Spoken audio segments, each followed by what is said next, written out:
Hello students, welcome to my channel physics by Anand Ayodhya. स्वागत है आप सबका। और बीएससी फर्स्ट ईयर की सीरीज चल रही थी, इसमें फिजिक्स एंड मैथमेटिक्स। और हम लोग जो है एक लेक्चर की बात कर चुके थे कि फिजिक्स में मैथमेटिक्स का क्या रोल है। तो उसमें एक कंक्लूजन निकल के आया था कि mathematics is the language of physics. ये कह सकते हैं कि मैथमेटिक्स जो है वो फिजिक्स की लैंग्वेज है। और उसमें तमाम सारे मैथमेटिक्स के ब्रांच की ज़रूरत पड़ती है। जैसे आपको अलजेब्रा चाहिए, जैसे आपको ट्रिग्नोमेट्री चाहिए, आपको वेक्टर अलजेब्रा चाहिए, आपको डिफरेंशिएशन चाहिए, इंटीग्रेशन चाहिए, कोऑर्डिनेट ज्योमेट्री चाहिए, इस तरह का तमाम लॉग चाहिए, एक्सपोनेंशियल चाहिए। तो ये सारी चीज़ें मैथमेटिक्स में पढ़ाई जाती हैं जिनकी आपको ज़रूरत पड़ती है फिज़िक्स में।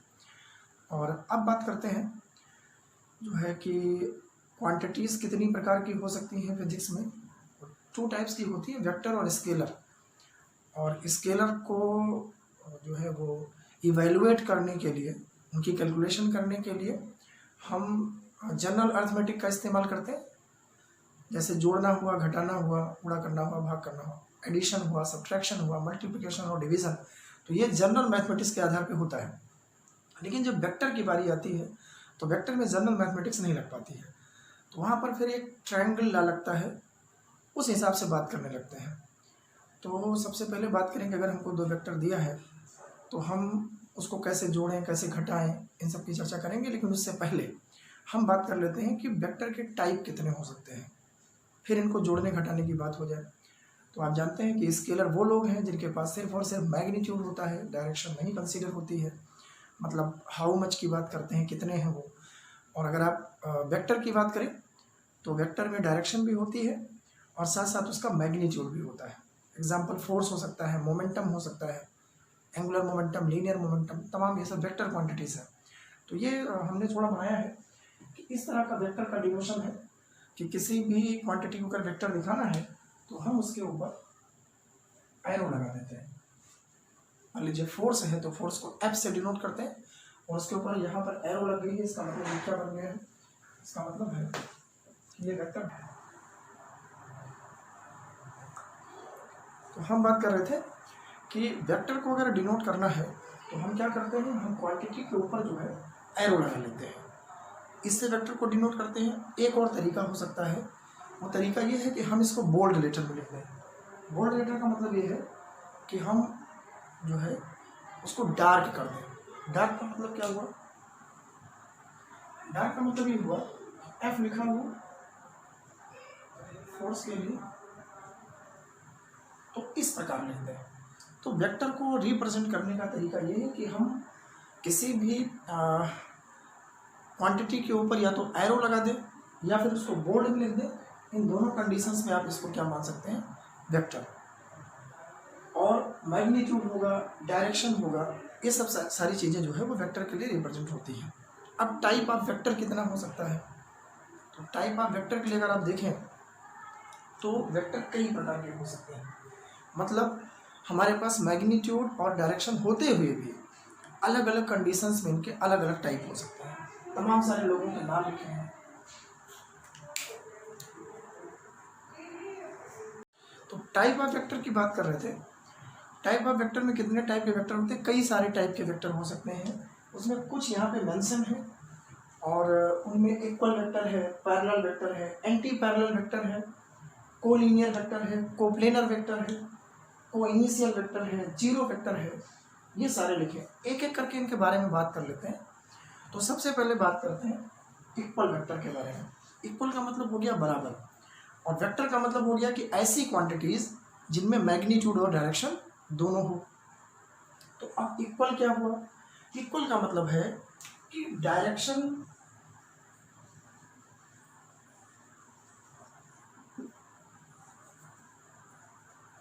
And magnitude, direction and magnitude ये दोनों बराबर हो जाए। फॉर एग्जाम्पल ए वेक्टर, एक और वेक्टर यहाँ बना लें बी वेक्टर, इन दोनों का लेंथ भी सेम हो, मैग्नीट्यूड, और इनकी डायरेक्शन भी सेम हो, तो इन दोनों को हम कह सकते हैं कि ये क्या है, इक्वल वेक्टर। अब पैरेलल वेक्टर क्या है, पैरेलल वेक्टर का मतलब है डायरेक्शन सेम हो सकती है, मैग्नीट्यूड सेम ना हो, तो उसको क्या कह देंगे, पैरेलल वेक्टर। फिर से सुनिए, इक्वल वेक्टर क्या है, direction and magnitude both same, that is called equal vector. Parallel vector क्या है, डायरेक्शन सेम हो, मैग्नीट्यूड सेम ना हो तो भी चल जाएगा। तो कैसे लिखेंगे,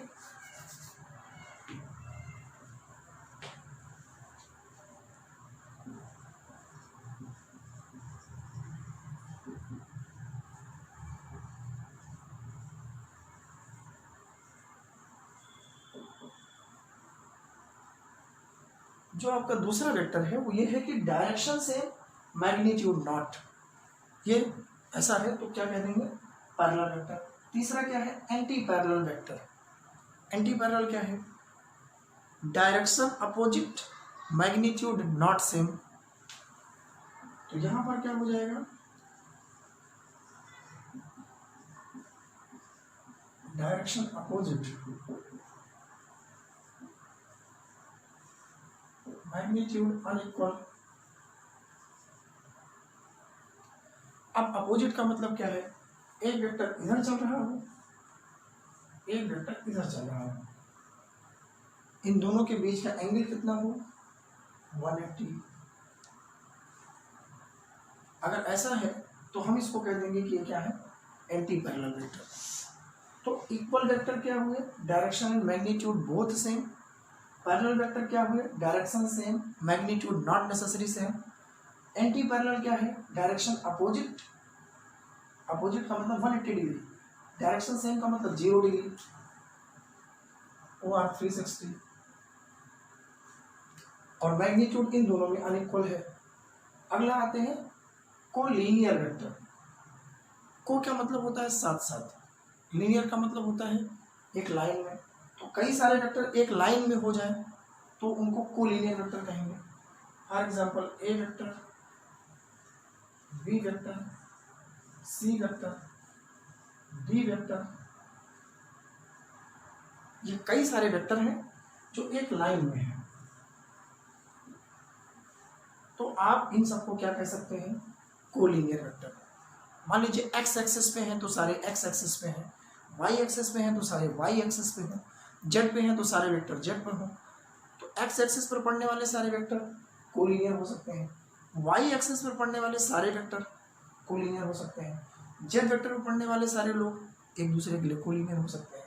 अब बात करते हैं कोप्लेनर वेक्टर की। को का मतलब हम फिर कह रहे हैं आपसे, तो कोप्लेनर वेक्टर की बात करते हैं। को का मतलब साथ साथ और प्लेनर का मतलब प्लेन।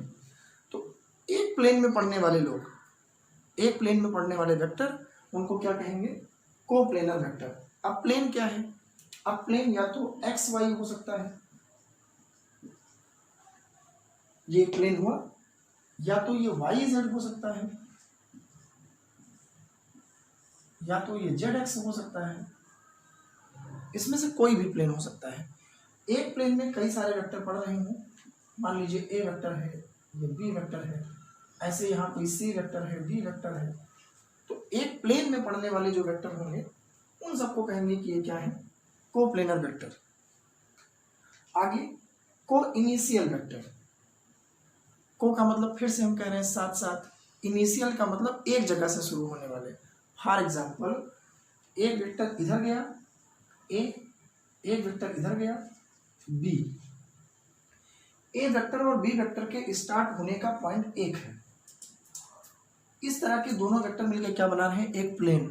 तो यहाँ पर ए वेक्टर और बी वेक्टर, एंगल कुछ भी हो सकता है यहाँ का, थीटा एनी हो। ए वेक्टर और बी वेक्टर चूंकि दोनों एक पॉइंट से स्टार्ट हैं, एक पॉइंट से इनिशिएटिव है इनका, एक पॉइंट से इनिशिएट कर रहे हैं, इसलिए इनको क्या कहेंगे, को इनिशियल वेक्टर। और लास्ट में लिखा है जीरो वेक्टर। अब ये जीरो वेक्टर थोड़ा सा कंफ्यूजन वाला है कि जीरो वेक्टर होता क्या है, इस पर काफ़ी चर्चाएं होती हैं, तमाम सारे एग्जाम्पल, तमाम कन्फ्यूज़न बहुत रहते हैं इसमें।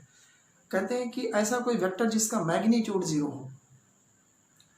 अब आपके पास अगर एग्जाम्पल की बात करें तो ऐसा कोई वेक्टर जिसका मैग्नीट्यूड जीरो हो, तो ये सिंगल वेक्टर तो मुश्किल है, कि कोई सिंगल वेक्टर आप माने, for example A vector, B vector, C vector, वो जीरो वेक्टर हो, ये पॉसिबल नहीं है, बहुत मुश्किल है इसको समझाना। लेकिन ऐसे आप समझ सकते हैं कि रिजल्टेंट जो है वो जीरो दे सकता है आपको। जिस पॉइंट से आप चलें उसी पॉइंट पे आप वापस आ जाएं। जैसे जीरो वेक्टर का एग्जांपल आप ले सकते हैं, हम मिटा दे रहे हैं यहाँ पे।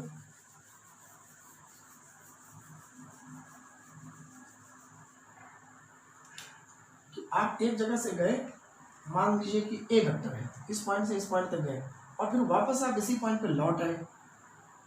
मान लीजिए पी पॉइंट है, ये क्यू पॉइंट है, तो आप पहले पी से लेकर के क्यू तक जाइए और फिर आप क्यू से पी तक वापस लौट आइए। तो जितना ए वेक्टर का मान होगा वापस आते समय ये माइनस ए होगा, तो इसका रिजल्टेंट जो आएगा वो ए प्लस माइनस ए हो जाएगा, आपको ये जीरो मिलेगा। दो वेक्टर जोड़ने पर भी एक वेक्टर ही मिलेगा। तो ये जो कंडीशन है, इससे आप कह सकते हैं कि ये जीरो वेक्टर जो है वो इसका मैग्नीट्यूड तो जीरो है, बट डायरेक्शन अगर देखें तो एक बार गया है और वापस लौट के आया है, तो अभी इधर डायरेक्शन बनी हुई है। तो इस स्थिति को आप कह सकते हैं कि क्या है, जीरो वेक्टर। जनरली हम लोग याद कर लेते हैं कि जो है जीरो वेक्टर एक ऐसा वेक्टर है जिसका मैग्नीट्यूड जीरो हो। लेकिन अब समझना बड़ा कठिन है, एक पॉइंट से चलिए दोबारा उसी पॉइंट पे आ जाइए, तो जीरो वेक्टर एक डिनोशन है। तो ये हो गया जीरो वेक्टर।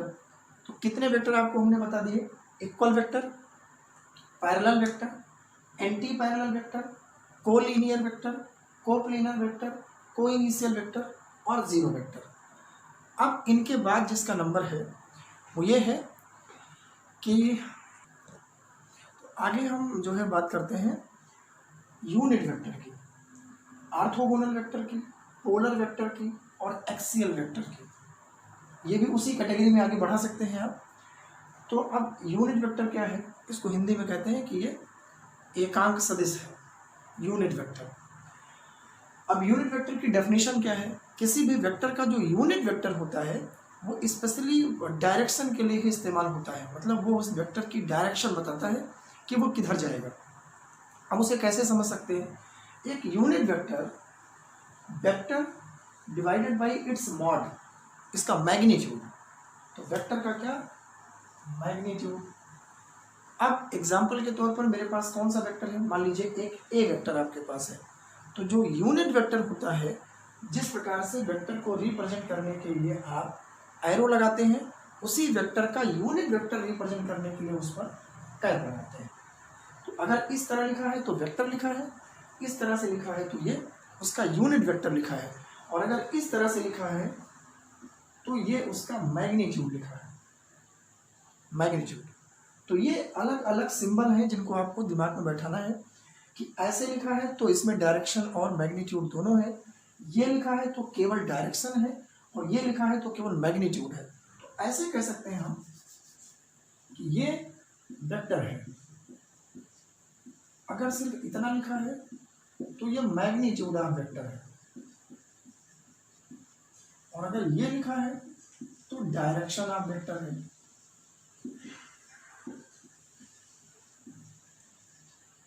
तो इसे आप थोड़ा सा कंसंट्रेट होकर समझ सकते हैं कि वेक्टर हो गया, माड में लिखा है या केवल ऐसे ही लिखा है बिना किसी एरो के लिखा है तो ये मैग्नीट्यूड ऑफ वेक्टर हुआ, और इस पर कैप लग गया है तो ये इसका डायरेक्शन बताएगा और कहेंगे ये यूनिट वेक्टर है। तो कोई भी यूनिट वेक्टर किसी वेक्टर का अपने वेक्टर डिवाइडेड बाई इट्स माड के बराबर होता है। तो ए वेक्टर जो होगा यहाँ पर वेक्टर लगा लेंगे और यहाँ मैग्नीट्यूड लिख लेंगे, इन दोनों का जो रेशियो होगा वो बताएगा यूनिट वेक्टर। अब इसका एग्जाम्पल क्या है, फॉर एग्जाम्पल मान लीजिए कि आपके पास कोई वेलोसिटी है किसी पार्टिकल की, वेलोसिटी मतलब वेक्टर, और वो वेलोसिटी कितनी है 10 मीटर पर सेकंड। किस डायरेक्शन में है ये आपको जरूर लिखना पड़ेगा, क्योंकि अगर आप यहाँ डायरेक्शन नहीं लिखोगे तो ये स्पीड हो जाएगा और तब आप इस पर एरो नहीं लगा पाएंगे। अगर केवल 10 किलोमीटर पर आवर लिखा है तो ये स्पीड है, लेकिन अगर 10 kilometre per hour to north, to east, to south या टू वेस्ट कहीं किसी डायरेक्शन में लिखा है तब ये वेक्टर हो गया। तो अब अगर ये वेक्टर है तो इसका यूनिट वेक्टर क्या होगा, तो अगर ये v पर वेक्टर लगा है तो इसका यूनिट वेक्टर जाहिर सी बात है v पर कैप हो जाएगा, उस क्वांटिटी पे कैप लगा लेते हैं। तो v वेक्टर कितना होगा, ये vector divided by its magnitude. तो ये वेक्टर क्या है, वेक्टर है 10 मीटर पर सेकंड टू नॉर्थ, तो ऊपर लिखेंगे 10 मीटर पर सेकंड नॉर्थ डिवाइडेड बाई, आप इसमें लिख सकते हैं कि 10 मीटर पर सेकंड केवल। अब इससे क्या होगा, 10 मीटर पर सेकंड 10 मीटर पर सेकंड से कैंसिल हो जाएगा और यहाँ नॉर्थ बचेगा, और नॉर्थ क्या है, एक डायरेक्शन है। तो यूनिट वेक्टर ने क्या बताया, हमारी जो वेलोसिटी थी 10 मीटर पर सेकंड की टू नॉर्थ, उसका इसने क्या बता दिया है, केवल नॉर्थ बचा है। इसका मतलब इस वेलोसिटी 10 मीटर पर सेकंड टू नॉर्थ में इसका यूनिट वेक्टर सिर्फ इसकी नॉर्थ डायरेक्शन बताएगा, इसमें मैग्नीट्यूड नहीं होगा। तो ये किसकी बात हो गई, यूनिट वेक्टर की। अब इसमें एक और आता है ऑर्थोगोनल वेक्टर, हिंदी होता है लंबकोणीय वेक्टर, इसको कहते हैं लंबकोणीय सदिश, इसको कहते हैं एकांक सदिश।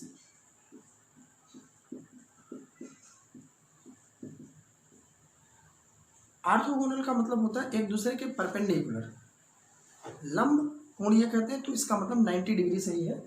तो यहाँ पर किसके बारे में बात करेंगे, यहाँ पर आप बात कर सकते हैं,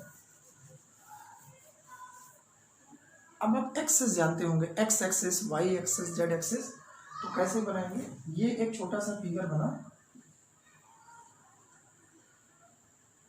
ये कार्टेशियन कहलाता है, कार्तीय।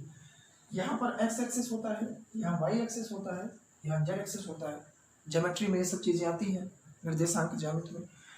इधर आप इस एक्सेस पर किसी वेक्टर के डायरेक्शन के लिए एक यूनिट वेक्टर इस्तेमाल करते हैं जिसको कहते हैं आई कैप। इसका मतलब ये एक्स एक्सेस पर किसी वेक्टर का क्या बताएगा, डायरेक्शन। वाई पर क्या बताएगा, जे कैप। जेड पर यही चीज क्या हो जाएगी, आई कैप। तो अब अगर आप ध्यान से देखें तो एक्स एक्सिस पर डायरेक्शन के लिए क्या इस्तेमाल किया है, आई कैप। वाई एक्सिस पर डायरेक्शन के लिए क्या इस्तेमाल किया है, जे कैप। जेड एक्सिस पर आपने डायरेक्शन के लिए क्या इस्तेमाल किया है, के कैप। अब इन आई कैप, जे कैप और के कैप की वैल्यू क्या होगी, तो यूनिट वेक्टर की अभी डेफिनेशन क्या बनी कि vector divided by its magnitude. तो कैसे बनेगा, आई कैप की जो वैल्यू बनेगी वो बनेगा vector divided by its magnitude. ये एक्स एक्सिस पर हो गया। जब आप इसे जे कैप लिखेंगे, जे कैप, तो ये बनेगा y vector divided by its mod. और जब आप इसे के कैप लिखेंगे तो ये बनेगा Z cap divided by its mod. तो ये आई कैप, जे कैप, के कैप क्या कहलाती हैं, ऑर्थोगोनल वेक्टर। एक दूसरे के क्या है, सब परपेंडिकुलर है। यहाँ भी 90 है, यहाँ भी 90 है और यहाँ भी 90 है। जनरली एक्स वाई एक बोर्ड हो सकता है ऐसे, ये हो सकता है एक्स एक्सिस, ये हो सकता है वाई एक्सिस। तो ये एक्स हुआ, ये वाई हुआ, यहाँ पे होता है जेड। तो इसको दिखा तो सकते नहीं, तो यहाँ बना देते हैं, इसका मतलब यहाँ पे है ये। ऐसे आप ऐसे समझना चाहें तो तीन अलग अलग पेन से आप समझ सकते हैं, इस प्रकार से समझ सकते हैं। ऐसे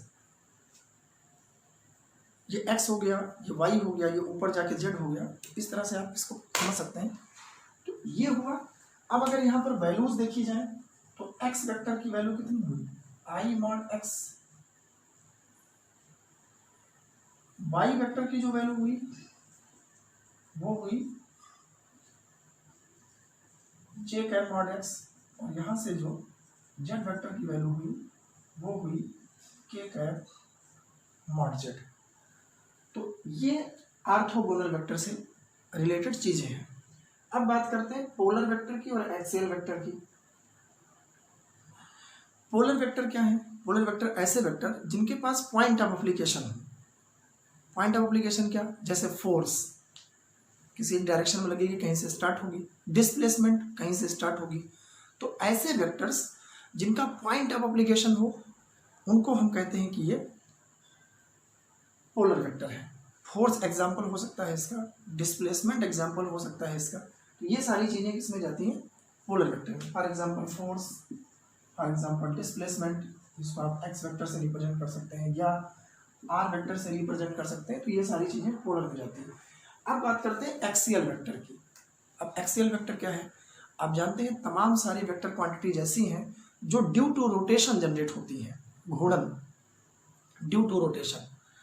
तो अब जो रोटेशन होता है उसमें किसी एक्सिस के अराउंड होता है। जैसे मान लीजिए कि ऐसे घूमना है आपको, घूर्णन गति करनी थी, ये एक्सिस हुआ, तो उस एक्सिस पर पड़ने वाले जो वेक्टर हैं रोटेशनल इफेक्ट की वजह से, घूर्णन प्रभाव की वजह से, उनके लिए कैसे वेक्टर इस्तेमाल करते हैं, एक्सियल। अब इस एक्सियल में कौन कौन सा आ सकता है, टॉर्क आ सकता है, आघूर्ण, एंगुलर मोमेंटम आ सकता है। तो due to angular motion, due to rotational motion जो वेक्टर होते हैं उनको कहते हैं एक्सियल वेक्टर। अब इसे समझने के लिए आप ऐसे समझ सकते हैं, इसको बता दे रहे हैं।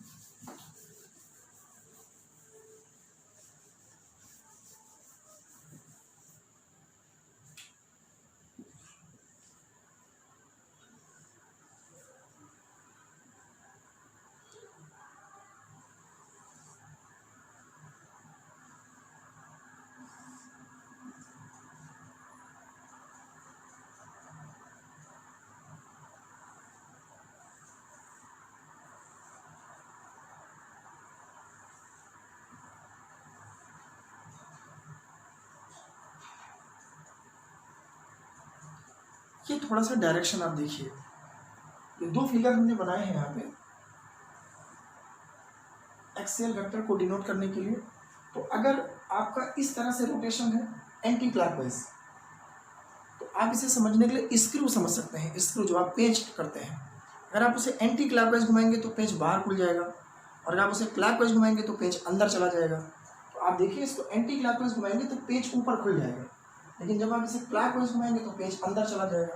तो स्क्रू कहते हैं इसको, स्क्रू रूल लगता है इसमें, स्क्रू रूल। इस हिसाब से आप किसको डिसाइड कर सकते हैं, एक्सियल वेक्टर को। तो ये स्क्रू रूल लगते हैं, और ये किन लोगों में लगते हैं, जिनमें कैसा इफेक्ट होता है, रोटेशनल इफेक्ट।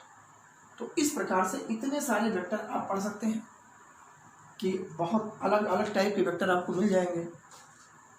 अब इसके बाद जो है, इतने सारे वेक्टर जानने के बाद किसकी बारी आती है, इसके बाद जो बारी आती है वो आती है कि हम वेक्टर्स को कैसे ऐड करें, कैसे सब्ट्रैक्ट करें, कैसे अगर उनके बीच में एंगल है तो रिजल्टेंट निकालें, वेक्टर्स को जोड़ने के कितने तरीके हो सकते हैं।